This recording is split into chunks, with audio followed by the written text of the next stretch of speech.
서울 강남구 한복판 47층 고층 빌딩 최상층에 있는 회장실에서 백영준이 인터뷰를 받고 있었습니다. 62세의 나이에도 여전히 카리스마 넘치는 그의 앞에는 경제 전문지 기자가 앉아 있었어요. 회장실 전체를 감싸는 통유리창 너머로는 한강이 내려다 보였고 벽면에는 수많은 수상 내역과 감사패가 걸려 있었습니다. 회장님께서는 아버지의 중소건설업체에서 시작해 지금의 대기업을 일구셨는데 그 과정에서 가장 기억에 남는 순간이 있으실까요? 기자가 첫 번째 질문을 던졌습니다. 백영준은 여유롭게 미소 지으며 대답했어요. 젊었을 때 지방 현장을 많이 다녔습니다. 그때는 정말 힘들었지만 그 경험이 지금의 저를 만들었다고 생각해요. 백영준이 대답하는 동안 마음 한구석에서는 다른 생각이 스쳤습니다. 동생 백태훈과의 미묘한 경쟁 관계 말이에요. 아버지가 돌아가신 후 형제 간의 회사 경영권을 둘러싼 조용한 신경전이 계속되고 있었거든요. 비록 백영준이 형이라는 이유로 회장 자리에 앉아 있지만 백태훈의 야심을 무시할 수는 없었습니다. 그렇다면 회장님께서는 지금까지 수많은 성공을 이루셨는데 인생에서 가장 아쉬운 것이 있다면 무엇인지요?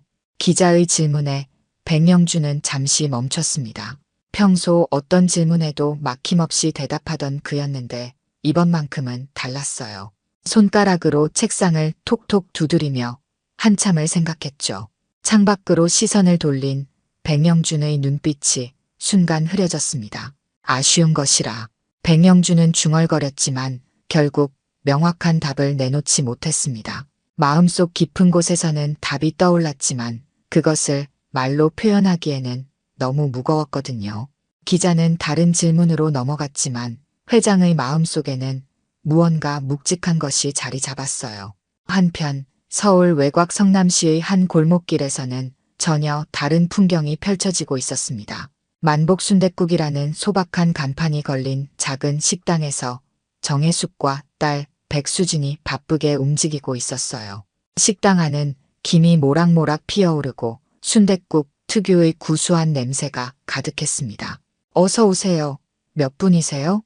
27살의 수진이 환한 목소리로 손님을 맞았습니다. 키가 크고 눈웃음이 예쁜 수진은 누구에게나 친근하게 다가갔어요. 65세의 해숙은 주방에서 능숙한 손놀림으로 순댓국을 끓이고 있었습니다. 엄마, 테이블 3번 순대 2그릇, 테이블 5번 순댓국 하나 더 추가요. 알았어. 금방 나간다. 모녀의 호흡은 척척 맞았습니다. 해숙이 국을 끓이면 수진이 반찬을 챙기고 수진이 주문을 받으면 해숙이 바로 요리를 시작했죠. 20년 넘게 이어온 이들만의 리듬이었어요. 단골 손님들은 이런 모녀의 모습을 보며 흐뭇해했고 처음 온 손님들도 금세 이 따뜻한 분위기에 매료되곤 했습니다. 아줌마, 여기 순댓국이 정말 맛있어요. 어떻게 이렇게 깊은 맛이 나죠? 한 손님이 물었습니다. 해숙은 수줍게 웃으며 대답했어요. 특별한 건 없어요.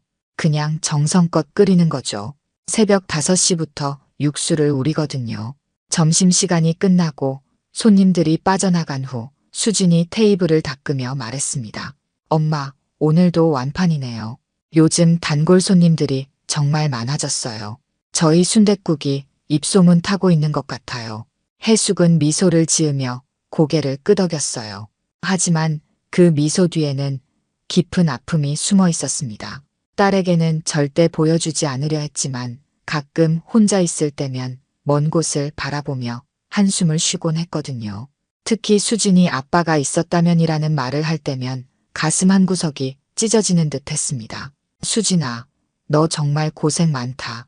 친구들은 다 직장 다니는데 엄마 무슨 소리예요? 저는 여기가 좋아요. 엄마랑 함께 있는 게 제일 행복하다고요. 수진의 밝은 대답에 해숙은 더욱 마음이 아팠습니다. 이 착한 딸이 자신의 아버지가 누구인지도 모른 채 살아가고 있다는 사실이 가슴을 짓눌렀거든요. 하지만 이제 와서 진실을 말하기에는 너무 늦었다고 생각했어요. 바로 그때 서울 강남의 회장실에서는 백영준의 비서가 들어오고 있었습니다. 회장님, 내일 충청도 현장 시찰 일정이 확정되었습니다. 충청도? 백영준이 고개를 들었어요. 어디서 들어본 듯한 지명이었습니다. 하지만 정확히 무엇인지는 떠오르지 않았죠. 네, 대전 근처의 신도시 개발 현장입니다. 아침 일찍 출발해서 저녁에 돌아오는 일정이에요. 현장 점검 후 주변 상권도 둘러보실 예정입니다. 백영준은 고개를 끄덕이며 스케줄을 확인했습니다. 그런데 왜인지 마음 한구석이 묘하게 설렜어요. 마치 오래전 잃어버린 무언가를 다시 찾게 될 것 같은 예감이 들었거든요. 이상한 일이었습니다. 평소 출장을 별로 좋아하지 않던 그가 이번만큼은 왠지 기대되는 마음이 들었으니까요. 백영준은 창밖을 바라보며 생각에 잠겼습니다.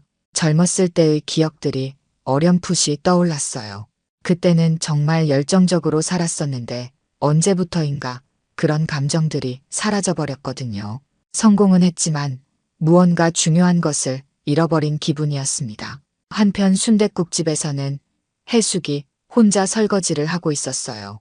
수지는 근처 마트에 장 보러 갔고 식당에는 해숙만 남아 있었습니다. 설거지를 하면서도 마음은 복잡했어요. 수진이 점점 나이가 들어가는데 언제까지 진실을 숨기고 살 수 있을까 하는 생각이 들었거든요. 해숙은 가끔 백영준이 어떻게 살고 있는지 궁금했습니다. 텔레비전이나 신문에서 그의 소식을 접할 때면 마음이 복잡했어요. 성공한 그의 모습을 보면 자랑스럽기도 했지만 한편으로는 원망스럽기도 했거든요. 자신과 딸은 이렇게 힘들게 살고 있는데 그는 부와 명예를 모두 얻었으니까요. 하지만 해숙은 후회하지 않았습니다. 그때 내린 결정이 옳았다고 생각했어요. 만약 백영준에게 매달렸다면 그의 인생을 망쳤을지도 모르거든요. 그리고 수진이는 정말 잘 자라주었으니까 그것만으로도 충분했습니다. 저녁이 되어 수진이 장을 보고 돌아왔을 때 해숙은 평소와 같은 미소로 딸을 맞았어요. 내일도 모레도 이렇게 평범한 일상이 계속될 거라고 생각했습니다. 하지만 운명은 때로 예상치 못한 방향으로 흘러가는 법이었어요. 다음 날 아침 백영준은 평소보다 일찍 일어났습니다. 충청도로 향하는 길 고속도로를 달리는 차 안에서 그는 창밖 풍경을 바라보며 이상한 기분에 젖어 있었어요. 왜인지 모르게 마음이 설레고 있었거든요. 마치 중요한 무언가를 만나러 가는 것 같은 예감이 들었습니다. 회장님, 1시간 후면 현장에 도착합니다. 운전기사의 말에 백영준은 고개를 끄덕였습니다. 하지만 마음속으로는 전혀 다른 생각을 하고 있었어요. 40여 년 전 26살이던 그가 아버지의 건설회사 현장 감독으로 전라도 지역에서 일했던 기억이 문득 되살아났거든요. 그때 백영준은 정말 치열하게 살았습니다. 새벽부터 밤늦게까지 현장에서 일하며 회사를 키우기 위해 몸부림쳤어요. 아버지의 중소건설회사를 물려받아 더 크게 만들겠다는 야망으로 가득했거든요. 동생 백태우는 아직 어렸고 모든 책임이 장남인 자신의 어깨에 있다고 생각했습니다. 그런 그에게 유일한 휴식처가 있었는데 바로 현장 근처의 작은 식당이었습니다. 그곳에서 일하던 22살의 여인을 만난 거였어요. 이름은 정혜숙이라고 했습니다. 키가 작고 눈이 예쁜 그 여인은 언제나 밝은 미소로 손님들을 맞았거든요. 백영준은 처음에는 단순히 밥을 먹으러 갔는데 어느새 그 여인을 보려고 매일 그 식당을 찾게 되었어요. 정혜숙의 따뜻한 미소와 정성스러운 음식은 힘든 현장 일로 지친 백영준에게 큰 위로가 되었습니다. 아저씨는 언제나 같은 시간에 오시네요. 시계가 따로 필요 없을 정도예요. 정혜숙이 웃으며 말했던 그 순간이 생생했습니다. 백영준은 그때 처음으로 가슴이 두근거리는 걸 느꼈거든요. 일외에는 아무것도 몰랐던 그에게 정혜숙은 새로운 세상이었어요. 두 사람은 서로에게 호감을 느꼈고 자연스럽게 연인 사이가 되었습니다. 백영준은 정혜숙과 함께 있을 때가 가장 행복했어요. 현장에서 힘든 일이 있어도 정혜숙의 따뜻한 미소를 보면 모든 피로가 사라졌거든요. 영준 씨, 저는 영준 씨가 성공하실 거라고 믿어요. 지금도 충분히 대단하지만 언젠가는 정말 큰 사람이 되실 것 같아요. 정혜숙의 격려에 백영준은 더욱 열심히 일했습니다. 그리고 마침내 정혜숙에게 프로포즈를 하기로 마음먹었어요. 하지만 그 계획을 실행하기 전에 예상치 못한 일이 벌어졌습니다. 백영준의 어머니가 이 사실을 알게 된 거였어요. 서울에서 내려온 어머니는 정혜숙을 직접 만났습니다. 어머니의 차가운 말들이 정혜숙을 깊이 상처 입혔어요. 게다가 그때 정혜숙은 이미 백영준의 아이를 가지고 있었습니다. 하지만 어머니는 그 사실을 알고도 더욱 잔혹하게 굴었어요. 만약 그 아이를 낳는다면 백영준의 인생을 완전히 망쳐버리겠다고 협박했거든요. 정혜숙은 그날 밤 혼자 많은 생각을 했습니다.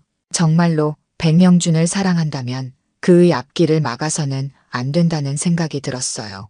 그리고 마침내 가장 힘든 결정을 내렸습니다. 다음 날 정혜숙은 백영준에게 이별을 고했어요. 진짜 이유를 말하지 않은 채 그냥 헤어지자고 했습니다.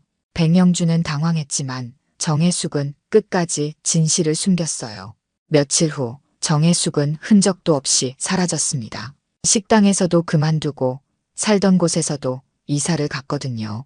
백영준은 미친 듯이 정혜숙을 찾아다녔지만 소용없었어요. 결국 그는 서울로 돌아와 나중에 어머니가 정해준 여자와 결혼했습니다. 하지만 평생 정혜숙을 잊을 수가 없었어요. 결혼 생활도 그저 의무감으로 했을 뿐이었습니다. 아내는 몇 년 전에 병으로 세상을 떠났고 백영준은 더욱 외로워졌어요. 동생 백태훈과는 회사 경영을 둘러싸고 미묘한 갈등이 있었지만 그것보다 더 큰 공허함이 마음을 지배하고 있었습니다. 현장 시찰을 마친 후 오후 4시경 백영준은 주변 상권을 둘러보며 걷고 있었습니다. 신도시 개발로 새로 생긴 상가들이 늘어서 있었어요. 그런데 골목 한 모퉁이를 돌아서자 만복순댓국이라는 간판이 눈에 들어왔습니다. 왠지 모르게 그 간판이 친숙하게 느껴졌어요. 순댓국이라는 메뉴 자체가 그에게는 특별한 의미였거든요. 40여 년 전 정혜숙과의 추억이 고스란히 담긴 음식이었으니까요. 점심은 넘었지만 간단히 뭔가 먹어야겠군. 백영준은 무심코 그 순댓국집으로 발걸음을 옮겼습니다. 마음 한구석에서는 옛 추억을 그리워하는 마음이 있었어요. 하지만 그는 아직 몰랐습니다. 그 작은 발걸음이 자신의 인생을 완전히 바꿔놓을 거라는 사실을 말이죠. 순댓국집 문 앞에 서서 잠시 망설였습니다. 안에서는 구수한 냄새가 흘러나왔고 손님들의 담소 소리도 들렸어요. 백영준은 깊게 숨을 들이마시고 문손잡이를 잡았습니다. 운명의 순간이 다가오고 있었어요. 백영준이 만복순댓국의 문을 열고 들어서는 순간 익숙한 순댓국 냄새가 코끝을 스쳤습니다. 오후 4시라 손님은 많지 않았어요. 몇 개의 테이블에 중년 남성들이 앉아 막걸리를 마시며 이야기를 나누고 있었죠. 평범한 동네 순댓국집의 모습이었습니다. 어서 오세요. 밝은 목소리가 들려왔습니다. 백영준이 고개를 돌리는 순간 그의 심장이 멈춘 듯 했어요. 카운터 뒤에서 나오는 젊은 여성의 얼굴을 본 거였거든요. 그 순간 시간이 정지한 것 같았습니다. 수진이었습니다. 하지만 백영준은 그 이름을 알 리 없었죠. 다만 그 얼굴에서 40여 년 전의 정혜숙을 봤을 뿐이었어요. 똑같은 눈매, 똑같은 미소, 심지어 말하는 투까지 너무나 비슷했거든요. 백영준은 그 자리에 굳어서서 수진을 바라만 봤습니다. 수진은 갑자기 멈춰선 손님이 이상해서 다가왔어요. 백영준의 얼굴이 창백해져 있는 것을 보고 걱정스러워했습니다. 아저씨, 괜찮으세요? 얼굴이 너무 하얘졌는데요. 수진의 목소리까지 정혜숙과 닮아 있었어요. 백영준은 정신을 차리려 애썼지만 쉽지 않았습니다. 마치 시간이 거꾸로 흐르는 듯한 착각에 빠졌거든요. 이런 우연이 있을 수 있는 건지 믿을 수 없었어요. 아, 아니에요. 괜찮습니다. 백영주는 겨우 정신을 차리고 자리에 앉았어요. 하지만 계속해서 수진을 바라봤습니다. 정말 신기했거든요. 어떻게 이렇게 닮을 수가 있을까 싶을 정도였어요. 나이까지 계산해보니 더욱 의심스러웠습니다. 뭘 드실까요? 순댓국이 제일 맛있어요. 순댓국으로 주세요. 백영준의 목소리는 떨리고 있었습니다. 수진은 주문을 받고 주방으로 향했어요. 그때 수진이 주방을 향해 소리쳤습니다. 엄마, 순댓국 하나요? 그 순간 주방에서 여성의 목소리가 들려왔습니다. 백영준의 온몸에 전율이 흘렀어요. 그 목소리도 너무나 익숙했거든요. 설마, 정말 설마였습니다. 금방 나갑니다. 주방에서 대답하는 목소리를 들은 백영준은 손이 덜덜 떨리기 시작했습니다. 분명히 들어본 목소리였어요. 40여 년이 지났지만 절대 잊을 수 없는 그 목소리였거든요. 백영준은 주방 쪽을 뚫어져라 바라봤습니다. 잠시 후 주방에서 한 여성이 나왔습니다. 순댓국을 들고 나오는 그 여성을 본 순간 백영준은 의자에서 일어날 뻔했어요. 온몸이 굳어지면서 숨쉬기조차 어려워졌습니다. 정혜숙이었습니다. 나이가 들어 주름이 생기고 머리카락이 휘어졌지만 분명히 그 여인이었어요. 40여 년 전 그토록 사랑했던 그 여인이 눈앞에 서 있었거든요. 백영준은 꿈을 꾸고 있는 건 아닌지 의심했습니다. 정혜숙도 백영준을 보는 순간 손에 들고 있던 그릇을 떨어뜨릴 뻔했습니다. 하지만 재빨리 정신을 차리고 테이블에 순댓국을 내려놓았어요. 그 과정에서 정혜숙의 손이 미세하게 떨리고 있었습니다. 드세요. 정혜숙의 목소리는 차갑게 식어 있었습니다. 하지만 그 목소리 속에는 숨길 수 없는 떨림이 있었어요. 백영준은 정혜숙의 얼굴을 뚫어져라 바라봤습니다. 정혜숙은 시선을 피하며 다시 주방으로 들어가려 했어요. 두 사람이 서로를 알아봤다는 것은 분명했습니다. 하지만 아무도 먼저 말을 걸지 못했어요. 40여 년이라는 시간의 무게가 너무 컸거든요. 그리고 수진이 지켜보고 있는 상황에서 함부로 말할 수도 없었습니다. 백영준은 순댓국을 바라봤지만 한 숟가락도 뜰 수가 없었어요. 마음이 너무 복잡했거든요. 정혜숙과의 재회, 그리고 자신을 닮은 수진의 존재. 모든 것이 하나씩 맞춰지기 시작했어요. 수진은 두 사람의 이상한 분위기를 감지했습니다. 어머니가 평소와 다른 모습을 보이고 있었고 그 손님도 뭔가 특별해 보였거든요. 하지만 정확히 무엇인지는 알 수 없었어요. 주방에서는 정혜숙과 수진이 작은 목소리로 대화하고 있었습니다. 수진이 어머니에게 왜 그러냐고 물어봤지만 정혜숙은 아무것도 아니라고 대답했어요. 하지만 정혜숙의 손은 계속 떨리고 있었습니다. 백영준은 결국 순댓국을 거의 먹지 못한 채 일어났습니다. 계산을 하려고 카운터로 갔는데 정혜숙이 나와 있었어요. 두 사람 사이에는 긴장감이 흘렀습니다. 얼마예요? 8,000원입니다. 정혜숙은 여전히 시선을 피하며 대답했습니다. 백영준은 돈을 내면서 마지막으로 정혜숙을 바라봤어요. 그 눈빛에는 말하고 싶은 것들이 가득했지만 이곳에서는 불가능했습니다.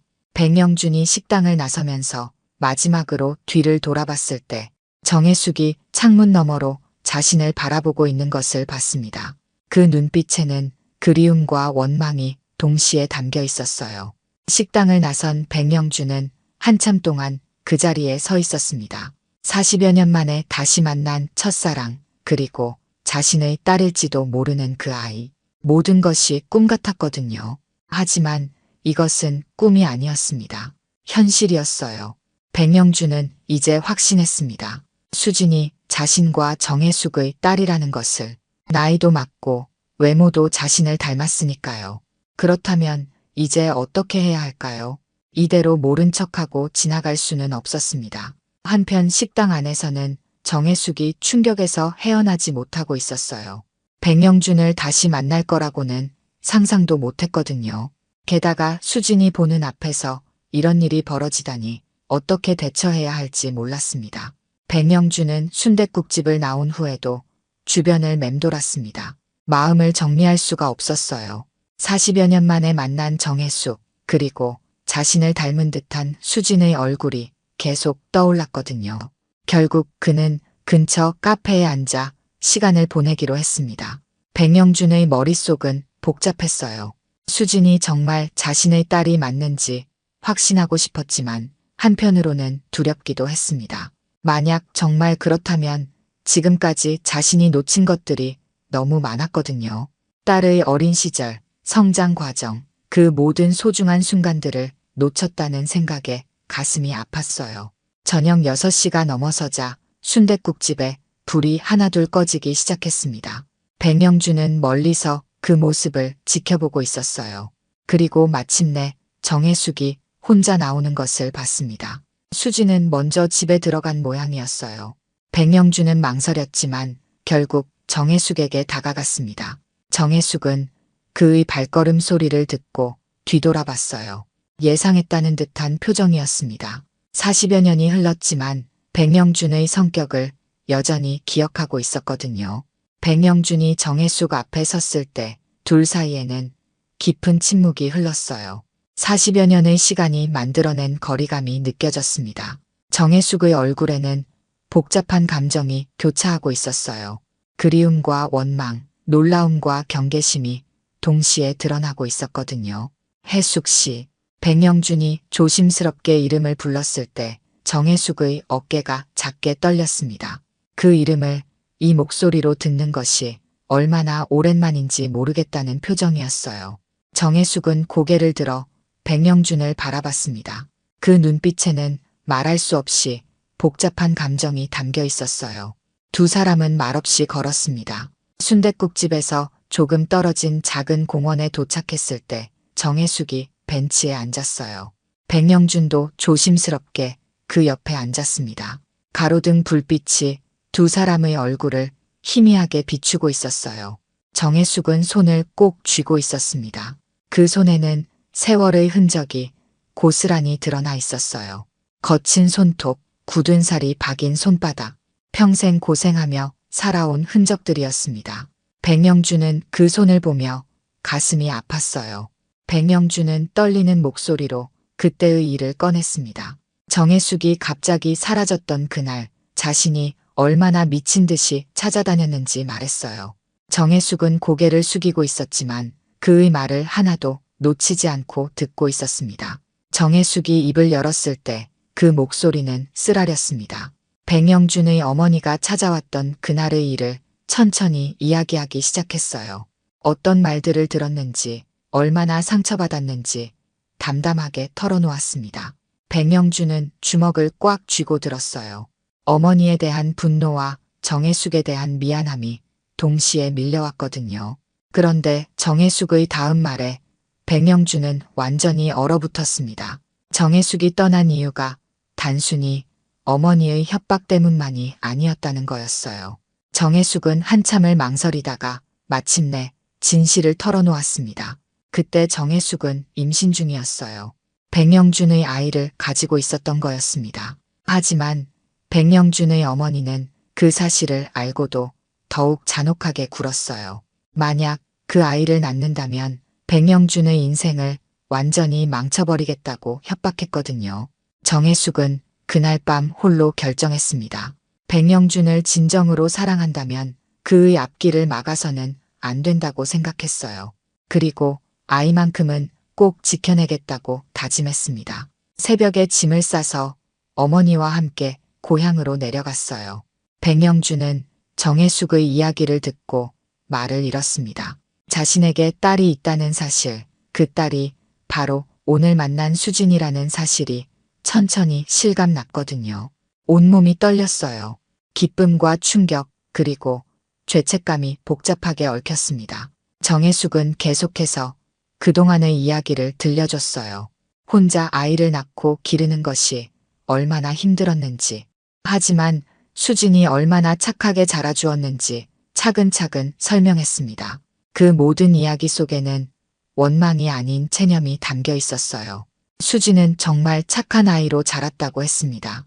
아버지 없이 자란 아픔을 겉으로 드러내지 않고 오히려 어머니를 더 많이 챙겼다고 했어요.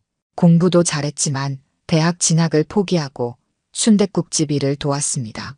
정혜숙은 그런 딸이 안쓰러웠지만 한편으로는 고마웠다고 털어놓았어요. 백영주는 정혜숙의 이야기를 들으며 눈물이 났습니다. 자신이 모르는 사이에 딸이 이렇게 힘들게 자라고 있었다는 사실이 가슴을 찢었거든요. 그리고 정혜숙이 혼자서 모든 것을 감당해야 했다는 것도 견딜 수 없이 아팠어요. 정혜숙은 마지막으로 중요한 이야기를 꺼냈습니다. 수진이 자신의 출생에 대해 전혀 모른다는 것이었어요. 아버지가 누구인지, 어떤 사연이 있었는지 전혀 말해주지 않았다고 했습니다. 다만 아버지는 좋은 사람이었지만 어쩔 수 없는 사정으로 헤어져야 했다고만 말했다는 거였어요. 백명주는 정혜숙에게 물었습니다. 이제 어떻게 해야 하는지 말이에요. 정혜숙은 한참을 생각하더니 단호하게 대답했습니다. 수진에게는 절대 말하지 말라는 것이었어요. 이미 27살이 된 수진에게 갑자기 아버지가 나타나면 큰 혼란만 줄 것이라고 했습니다. 하지만 백명주는 쉽게 받아들일 수 없었어요. 자신의 딸을 이제라도 제대로 챙기고 싶다는 마음이 간절했거든요. 두 사람 사이에는 깊은 견해 차이가 생겼습니다. 정혜숙은 현재의 평화로운 일상을 지키고 싶어 했고 백영주는 뒤늦게나마 아버지 역할을 하고 싶어 했어요. 결국 두 사람은 결론을 내리지 못한 채 헤어졌습니다. 정혜숙은 백영준에게 다시는 나타나지 말라고 당부했어요. 하지만 백영준은 그 말을 들을 수 없었습니다. 이제야 찾은 딸을 그냥 포기할 수는 없었거든요. 그날 밤 백영준은 잠을 이룰 수 없었습니다. 수진의 얼굴이 계속 떠올랐어요. 자신의 피가 흐르는 딸 하지만 아버지라고 부를 수 없는 딸. 그 현실이 너무 가혹했습니다. 백영준이 충청도에서 돌아온 후 며칠간은 회사에서 이상한 모습을 보였습니다. 평소 철두철미했던 그가 멍하니 창밖을 바라보거나 중요한 회의 중에도 딴 생각에 빠져 있곤 했어요. 직원들은 회장이 무슨 일이 있나 싶어 조심스러워했습니다. 백태훈은 형의 변화를 가장 예리하게 눈치챘습니다. 35살의 그는 몇 년 전부터 회사 경영에 깊숙이 관여하며 형과 미묘한 경쟁 관계를 유지하고 있었거든요. 평소 감정을 드러내지 않던 형이 이렇게 동요하는 모습은 처음 보는 것이었어요. 백태훈과 백명준의 관계는 복잡했습니다. 형제이지만 동시에 경쟁자였거든요. 아버지가 돌아가신 후 자연스럽게 장남인 백명준이 회장 자리를 물려받았지만 백태훈은 자신이 더 유능하다고 생각했어요. 나이는 형보다 어리지만 경영 감각이나 추진력에서는 뒤지지 않는다고 자부했습니다. 그런 백태훈에게 형의 이상한 행동은 기회로 보였어요. 혹시 형에게 무슨 약점이 생긴 건 아닌지 의심했거든요. 만약 그렇다면 회사에서의 자신의 입지를 더욱 확고히 할 수 있을지도 모른다고 생각했습니다. 백태훈은 조심스럽게 형의 최근 행적을 조사하기 시작했어요. 비서를 통해 충청도 출장 일정을 자세히 알아봤고 그날 형이 어디를 갔는지 추적했습니다. 그 과정에서 만복순댓국이라는 작은 식당에 들렀다는 사실을 알게 되었어요. 처음에는 단순히 식사를 한 것이라고 생각했습니다. 하지만 며칠 후 형이 다시 그 지역으로 향한다는 소식을 들었을 때 백태훈의 의심은 확신으로 바뀌었어요. 분명히 무언가 특별한 이유가 있을 거라고 판단했습니다. 백태훈은 직접 그 순댓국집을 찾아갔습니다. 평일 오후라 손님이 많지 않았어요. 그는 구석 테이블에 앉아 주변을 살펴봤습니다. 평범한 동네 순댓국집처럼 보였지만 형이 2번이나 찾을 만한 특별함은 느껴지지 않았어요. 그때 수진이 나타났습니다. 백태훈은 수진의 얼굴을 보는 순간 깜짝 놀랐어요. 어디서 본 듯한 느낌이 강하게 들었거든요. 특히 눈매와 코 라인이 매우 익숙했습니다. 잠시 생각해보니 형과 닮은 부분이 있다는 것을 깨달았어요. 백태훈은 수진과 정혜숙을 유심히 관찰했습니다. 모녀의 나이 차이, 수진의 외모, 그리고 형이 이곳을 찾는 이유를 종합해보니 하나의 가능성이 떠올랐어요. 설마 하는 마음이었지만 그 가능성은 점점 확실해 보였습니다. 백태훈은 며칠간 더 조사했습니다. 정혜숙의 과거 행적을 추적해보니 40여 년 전 전라도 지역에서 살았다는 사실을 알아냈어요. 그 시기가 정확히 형이 그 지역에서 현장 감독으로 일했던 때와 일치했습니다. 모든 퍼즐이 맞춰지기 시작했어요. 수진의 나이를 계산해보니 27살 정도였습니다. 만약 형과 정혜숙 사이에 무슨 일이 있었다면 시기적으로도 완벽하게 들어맞았어요. 백태훈은 이제 확신했습니다. 수진이 형의 딸일 가능성이 매우 높다는 것을 말이에요. 이 사실을 확인한 백태훈은 복잡한 심정에 빠졌습니다. 한편으로는 형의 숨겨진 과거를 알아낸 것에 대한 성취감이 있었지만 다른 한편으로는 위기감도 느꼈어요. 만약 수진이 정말 형의 딸이라면 상속 문제에서 변수가 될 수 있었거든요. 백태훈은 우선 형을 직접 대면하기로 했습니다. 회장실에 들어가서 최근의 이상한 행동에 대해 물어봤어요. 백영주는 처음에는 시치미를 뗐지만 백태훈이 구체적인 사실들을 나열하자 당황했습니다. 형, 만복순댓국이라고 들어보셨죠? 백태훈의 질문에 백영준의 표정이 굳어졌어요. 동생이 어떻게 그 사실을 알았는지 놀라워했지만 이미 들킨 이상 숨길 수도 없었습니다. 백태훈은 형에게 정혜숙과 수진에 대해 알고 있다고 털어놓았어요. 백영준은 동생이 어디까지 알고 있는지 궁금했지만 먼저 묻지는 않았습니다. 부형제 간의 긴장감 넘치는 대화가 시작되었어요. 그 여자와 무슨 관계인지 모르겠지만 지금까지 쌓아온 우리 가문의 명예를 생각해서라도 정리하세요. 백태훈의 경고에 백영준은 화를 냈습니다. 수진은 자신의 딸이고 그 사실을 부정할 생각이 없다고 단호하게 말했거든요. 형제 간의 갈등이 표면으로 드러나기 시작했습니다. 백태훈은 형이 완전히 변해버렸다고 느꼈어요. 평소 이성적이고 냉철했던 형이 감정에 휘둘리는 모습을 보며 더욱 위기감을 느꼈습니다. 이대로 두면 정말 큰 문제가 될 것 같았어요. 결국 백태훈은 다른 방법을 선택했습니다. 직접 정혜숙과 수진을 만나기로 한 거예요.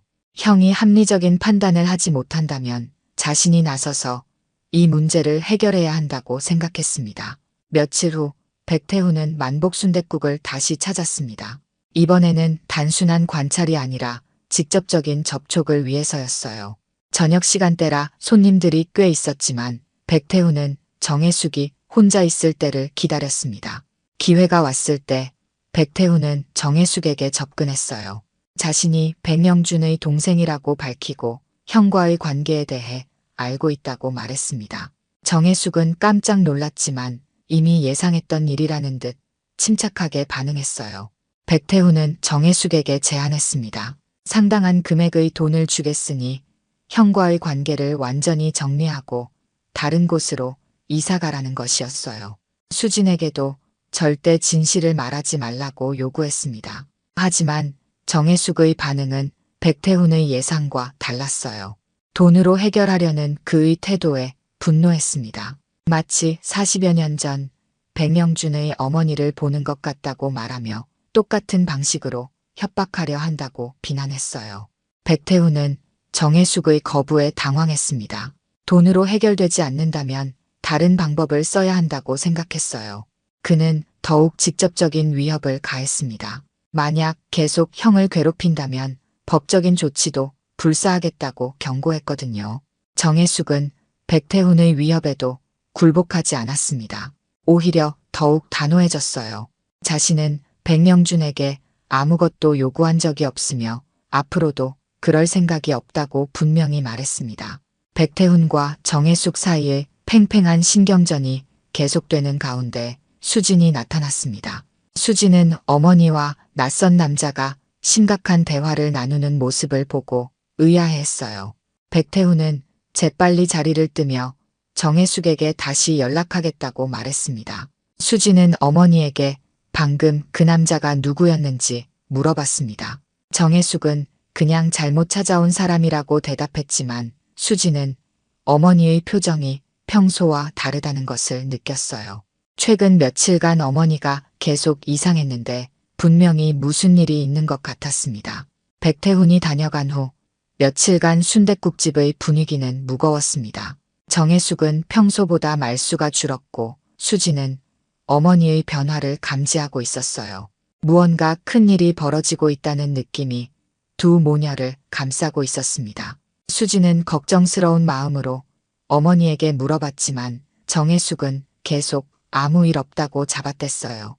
하지만 수지는 어머니가 거짓말하고 있다는 것을 알 수 있었습니다. 평생 함께 살아온 모녀였거든요. 어머니의 작은 변화도 놓치지 않았어요. 그러던 어느 날 저녁, 백영준이 다시 순댓국집에 나타났습니다.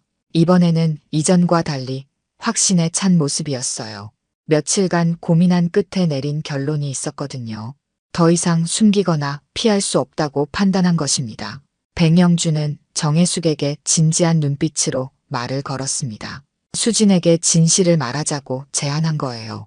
이미 27살이 된 성인이니까 충분히 이해할 수 있을 거라고 설득했습니다. 정혜숙은 단호하게 거부했지만 백영준의 의지는 확고했어요. 두 사람의 긴장감 넘치는 대화가 이어지는 동안 수지는 점점 혼란스러워졌습니다. 무슨 진실을 말한다는 건지, 왜 어머니는 그렇게 반대하는 건지 이해할 수 없었어요. 그리고 이 낯선 남자가 왜 자꾸 자신들의 일에 관여하려 하는지도 의문이었습니다. 백영준은 결국 수진에게 직접 말하기로 결심했어요. 더 이상 미룰 수 없다고 생각했거든요. 하지만 정혜숙이 그것을 막아섰습니다. 두 사람 사이에 격렬한 언쟁이 벌어지려는 순간이었어요. 정혜숙은 백영준에게 왜 이제 와서 나타나느냐고 따졌습니다. 수진이 어릴 때 아버지가 필요했을 때는 어디 있었냐고 울분을 토했어요. 이제 와서 아버지 행세를 하려 든다고 비난했습니다. 그 말 속에는 수십 년간 쌓인 원망이 담겨 있었어요. 백영준도 감정이 격해졌습니다. 자신도 그때 아무것도 몰랐다고, 만약 알았다면 절대 그냥 두지 않았을 거라고 목소리를 높였어요. 평소 냉정했던 그가 이렇게 감정을 드러내는 모습은 드물었습니다. 이때 수진이 끼어들었습니다. 두 사람이 자신에 관한 이야기를 하면서 정작 자신은 제외시키고 있다는 것이 답답했거든요.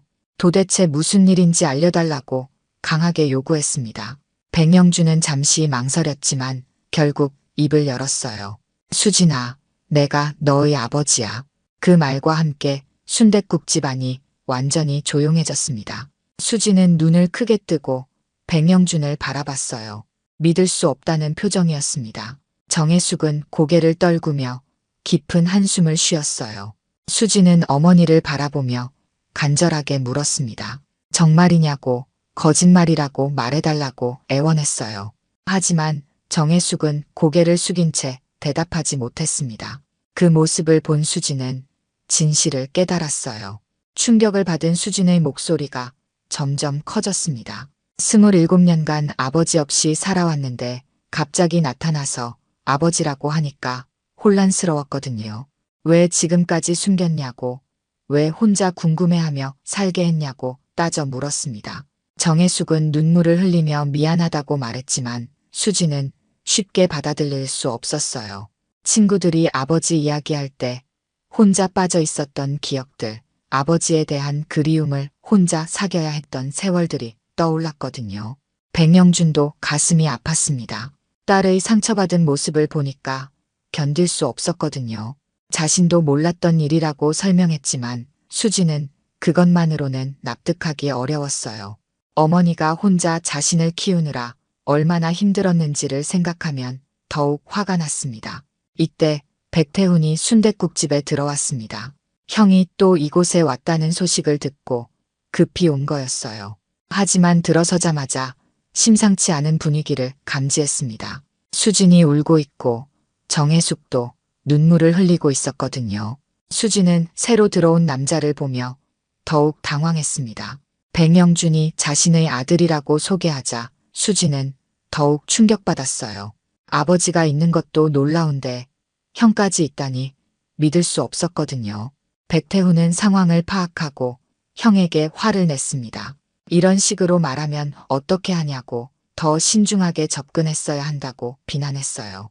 하지만 백영주는 이미 말한 이상 되돌릴 수 없다고 대답했습니다. 형제 간의 갈등이 표면으로 드러나는 순간이었어요. 백태훈은 형이 감정에 휘둘려 성급하게 행동했다고 생각했고, 백영주는 동생이 자신의 개인적인 일에 간섭한다고 느꼈습니다. 수지는 이 모든 상황이 너무 버거웠어요. 갑자기 나타난 아버지, 처음 보는 형, 그리고 지금까지 진실을 숨겨온 어머니, 모든 것이 한꺼번에 쏟아져서 정신을 차릴 수가 없었습니다. 저는 잠깐 바람 좀 쐬고 올게요. 수지는 그 말을 남기고 순댓국집을 뛰쳐나갔어요. 정혜숙이 뒤따라가려 했지만 수지는 이미 멀어진 후였습니다. 남겨진 세 사람 사이에는 무거운 침묵이 흘렀어요. 백영주는 딸을 잃을까봐 두려웠습니다. 너무 성급하게 진실을 말한 것 같아서 후회되었어요. 정혜숙은 모든 것이 틀어진 것 같아서 절망적이었습니다. 평화롭던 일상이 하루아침에 무너져버린 기분이었어요. 백태훈은 이 상황을 어떻게 수습해야 할지 고민에 빠졌습니다. 형의 개인적인 문제이지만 회사와 가문에 미칠 영향도 생각해야 했거든요. 하지만 지금 당장은 수진을 찾는 것이 우선이었어요. 밖으로 나간 수진은 한참을 걸었습니다. 머릿속이 너무 복잡해서 정리가 되지 않았어요. 27년간 상상만 해왔던 아버지가 갑자기 나타났는데 그것이 기쁨보다는 혼란으로 다가왔습니다. 어머니에 대한 서운함도 컸어요. 왜 진실을 말해주지 않았을까 하는 원망이 들었거든요. 수진이 순댓국집을 나간 후 며칠이 지났습니다. 그동안 정혜숙은 딸과 제대로 대화조차 나누지 못했어요. 수진은 집에는 들어왔지만 어머니를 피했고 식당 일도 최소한만 도왔습니다. 두 사람 사이에는 어색한 침묵만이 흐르고 있었어요. 백영주는 그 며칠간 잠을 제대로 이루지 못했습니다. 딸에게 너무 충격적으로 진실을 말한 것을 후회했어요. 회사 일에도 집중할 수 없었고 백태훈과의 관계도 더욱 서먹해졌습니다. 동생은 여전히 이 일을 정리하라고 압박했거든요. 백태훈은 형의 상태를 보며 더욱 우려했습니다. 회사 경영에 차질이 생기고 있었고 직원들 사이에서도 이상한 소문이 돌기 시작했어요. 이대로 가다가는 정말 큰 문제가 될 것 같았습니다. 그런 와중에 백영주는 중요한 결정을 내렸습니다. 수진에게 직접 찾아가서 진심으로 사과하고 자신의 마음을 전하기로 한 거예요. 비록 늦었지만 이제라도 제대로 된 아버지가 되고 싶다는 간절함이 있었습니다. 어느 날 저녁 백영주는 순댓국집을 다시 찾았습니다. 이번에는 평소와 다른 모습이었어요. 정장이 아닌 편한 옷차림에 손에는 작은 꽃다발을 들고 있었습니다. 그 모습을 본 정혜숙은 깜짝 놀랐어요. 혜숙 씨, 수진이와 이야기 좀 할 수 있을까요?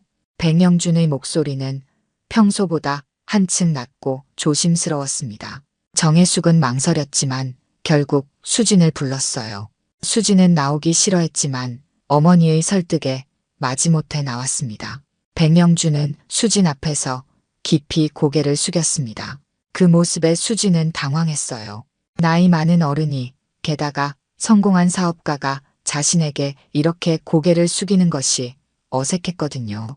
수진아, 아빠가 정말 미안해. 너무 갑작스럽게 말해서 놀랐을 거야. 백영준의 사과에 수진은 복잡한 마음이었어요. 화가 났지만 한편으로는 이 남자가, 아니 아버지가 진심으로 미안해하고 있다는 것을 느낄 수 있었습니다. 백영준은 수진에게 자신의 이야기를 차근차근 들려줬어요. 젊었을 때 정혜숙과의 사랑, 갑작스러운 이별, 그리고 수진의 존재를 전혀 몰랐다는 사실을 솔직하게 털어놓았습니다. 그 과정에서 백영준의 목소리가 여러 번 떨렸어요. 내가 내 어린 시절을 함께하지 못한 건 변명할 수 없어. 하지만 이제라도 내 아빠가 되고 싶어. 늦었지만 말이야. 백영준의 진심 어린 말에 수진의 마음도 조금씩 누그러졌습니다. 이 사람이 정말 자신을 사랑하고 있다는 것을 느꼈거든요. 하지만 여전히 섣불리 마음을 열기는 어려웠어요. 그동안 엄마가 얼마나 힘들었는지 아세요? 혼자서 저 키우느라 얼마나 고생했는지요? 수진의 말에 백명주는 고개를 끄덕였습니다. 정혜숙을 바라보며 진심으로 고마움을 표했어요. 자신이 하지 못한 일을 혼자서 다 해낸 정혜숙에게 미안하고 고마웠습니다. 정혜숙은 백명준의 진심을 느꼈지만 여전히 복잡했어요. 수십 년간 원망했던 마음이 하루아침에 사라질 수는 없었거든요. 하지만 딸의 행복을 위해서라면 자신의 감정은 접어둘 수 있었습니다. 백명준은 수진에게 무엇을 해주고 싶냐고 물었습니다. 돈이든 집이든 뭐든지 해주겠다고 말했어요. 하지만 수진의 대답은 예상과 달랐습니다. 저는 그런 건 필요 없어요. 다만 정말 제 아버지가 되려면 시간이 필요해요. 수진의 솔직한 대답에 백명준은 마음이 아팠습니다. 하지만 동시에 희망도 느꼈어요. 완전히 거부하지는 않았으니까요. 시간을 달라는 것이었으니 기다릴 수 있었습니다. 며칠 후 백명준은 다시 순댓국집을 찾았습니다. 이번에는 손님으로서가 아니라 가족으로서였어요. 수지는 여전히 어색해했지만 이전보다는 자연스럽게 대화했습니다. 백명준은 수진의 일상에 대해 관심을 보였어요. 좋아하는 음식, 취미, 꿈 같은 것들을 물어봤습니다. 수진도 조금씩 마음을 열고 대답했어요. 그렇게 조금씩 두 사람 사이의 거리가 좁혀져 갔습니다. 정혜숙은 그런 모습을 지켜보며 복잡한 심정이었어요. 한편으로는 딸이 아버지를 만난 것이 다행이었지만 다른 한편으로는 자신만의 딸이 아니게 된 것 같아서 서운했습니다.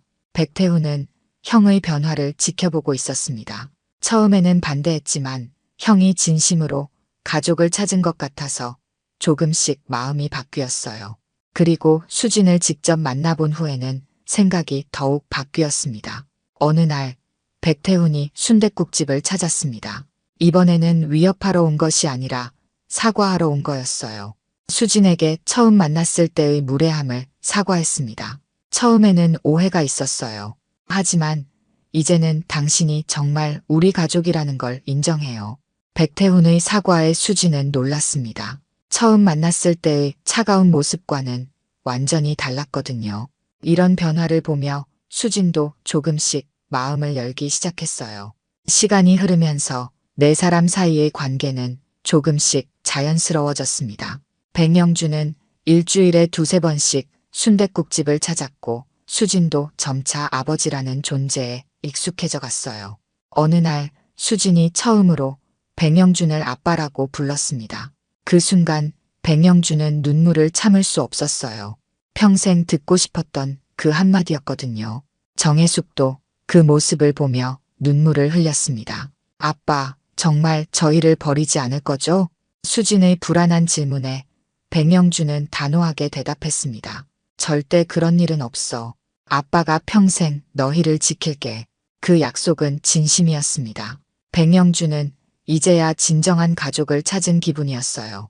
늦었지만 이제부터라도 제대로 된 아버지가 되겠다고 다짐했습니다. 그렇게 몇 달이 흘렀습니다. 백영준과 수진의 관계는 자연스럽게 발전해 갔어요. 처음에는 어색했던 아버지와 딸의 관계가 이제는 진짜 가족 같은 모습을 보였습니다. 백영준은 회사 일정을 조정해서라도 수진을 만나는 시간을 늘렸어요.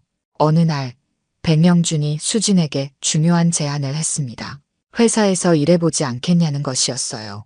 건설업계에서 식음료 사업부를 새로 만들 계획인데 수진의 경험이 큰 도움이 될 거라고 말했습니다. 수진아, 내가 가진 경험은 정말 소중해. 순댓국집을 운영하면서 배운 것들을 더 큰 무대에서 발휘해봐. 백영준의 제안에 수진은 깊이 고민했습니다. 한편으로는 더 넓은 세상에서 일해보고 싶은 마음이 있었지만 다른 한편으로는 어머니와 함께 해온 순댓국집을 떠나기가 어려웠어요. 정혜숙은 딸의 고민을 지켜보며 복잡한 심정이었습니다. 수진이 더 좋은 기회를 잡는 것은 좋지만 혼자 남겨질 생각을 하니 외로웠어요. 하지만 딸의 행복을 위해서라면 기꺼이 희생할 수 있었습니다. 며칠 후 수진이 결정을 내렸습니다. 회사 제안은 고사하고 순댓국집을 계속 이어가겠다고 말한 거예요. 그 대신 순댓국집을 더 발전시켜서 여러 지점을 내고 싶다는 꿈을 밝혔습니다. 아빠, 저는 여기서 엄마와 함께 하고 싶어요. 이곳이 저의 진짜 터전이거든요. 수진의 결정에 백영주는 처음에는 아쉬워했지만 곧 딸의 뜻을 존중한다고 말했어요. 오히려 순댓국집 사업을 키우는데 도움을 주겠다고 제안했습니다. 백영주는 수진의 꿈을 지원하기 위해 구체적인 계획을 세웠어요. 순댓국집 체인점 사업에 필요한 자금과 노하우를 제공하겠다고 약속했습니다. 하지만 수진은 너무 큰 도움은 받고 싶지 않다고 말했어요. 아빠의 마음은 고맙지만 저희가 직접 키워나가고 싶어요. 다만 조언은 부탁드려요. 수진의 당당한 모습에 백영주는 뿌듯했습니다. 자신의 딸이 이렇게 주체적이고 독립적으로 자란 것이 자랑스러웠어요. 정혜숙의 교육이 얼마나 훌륭했는지 새삼 느꼈습니다. 백태훈도 이런 수진의 모습을 보며 인정하게 되었어요. 처음에는 형의 발목을 잡을 존재라고 생각했는데 오히려 가문에 도움이 될 수 있는 사람이라는 생각을 들었습니다. 수진 씨, 저도 순댓국집 사업에 관심이 있어요. 혹시 같이 논의해 볼 수 있을까요? 백태훈의 제안에 수진은 놀랐습니다. 처음에는 자신을 적대시했던 사람이 이제는 협력자가 되려 한다니 신기했어요. 하지만 진심이라는 것을 느낄 수 있었습니다. 이렇게 해서 네 사람은 진짜 가족이 되어갔어요. 백영주는 일주일에 서너 번씩 순댓국집을 찾아와 손님들과 자연스럽게 어울렸습니다. 처음에는 어색해했던 단골 손님들도 이제는 백영준을 반갑게 맞았어요. 어느 날 백영준이 순댓국집에서 식사를 하고 있는데 한 기자가 찾아왔습니다. 백영준이 이런 서민적인 곳에서 식사한다는 것이 화제가 되어 취재하러 온 거였어요. 회장님께서 자주 이곳에 오신다고 들었는데 특별한 이유가 있나요? 기자의 질문에 백영준은 잠시 망설였습니다. 하지만 곧 밝은 미소를 지으며 대답했어요. 여기는 제가 가장 소중하게 생각하는 사람들이 있는 곳입니다. 그 말과 함께 수진과 정혜숙을 바라보는 백영준의 눈빛이 따뜻했어요. 기자는 그 장면을 사진으로 담았습니다. 며칠 후 그 기사가 나갔을 때 많은 사람들이 감동했어요. 성공한 기업가가 소박한 순댓국집에서 보여주는 진솔한 모습이 화제가 되었습니다. 덕분에 만복 순댓국도 더욱 유명해졌어요. 시간이 더 흘러 1년이 지났습니다. 수진은 정말로 순댓국집 체인점을 내기 시작했어요. 첫 번째 분점이 성공적으로 문을 열었고 두 번째 분점도 준비 중이었습니다. 정혜숙은 딸의 성공을 보며 뿌듯해했어요. 혼자 키운 딸이 이렇게 훌륭하게 자란 것이 자랑스러웠습니다. 백영준도 딸의 사업가적 재능에 감탄했어요. 정말 내 딸 맞네. 사업 감각이 뛰어나. 백영준의 칭찬에 수진은 웃으며 대답했어요. 엄마한테 배운 거예요. 엄마가 최고의 선생님이었거든요. 그 말에 정혜숙은 감동했습니다. 딸이 자신을 이렇게 인정해주는 것이 가장 큰 보람이었어요. 어느 날 순댓국집에 새로운 간판이 걸렸습니다. 수진네 순댓국이라는 간판이었어요. 정혜숙이 딸에게 물려주겠다는 의미였습니다. 이제 진짜 내 가게야, 수진아. 정혜숙의 말에 수진은 눈물을 흘렸어요. 어머니의 사랑과 신뢰를 느낄 수 있었거든요. 백영준과 백태훈도 그 순간을 함께 했습니다. 진짜 가족이 된 네 사람이 새로운 시작을 축하하는 의미 있는 순간이었어요. 앞으로도 우리 계속 함께하자. 백영준의 말에 모두가 고개를 끄덕였습니다. 늦게 만난 가족이지만 이제는 누구보다 소중한 관계가 되었어요. 오랜 시간 떨어져 있었지만 이제는 진정한 가족으로 새로운 출발을 시작한 것입니다. 오늘 들려드린 이야기가 여러분의 마음에 작은 울림이 되었기를 바랍니다. 이야기가 좋으셨다면 좋아요와 구독 부탁드려요. 다음 사연을 들려드리는데 큰 힘이 된답니다. 그리고 여러분의 이야기도 댓글로 들려주세요.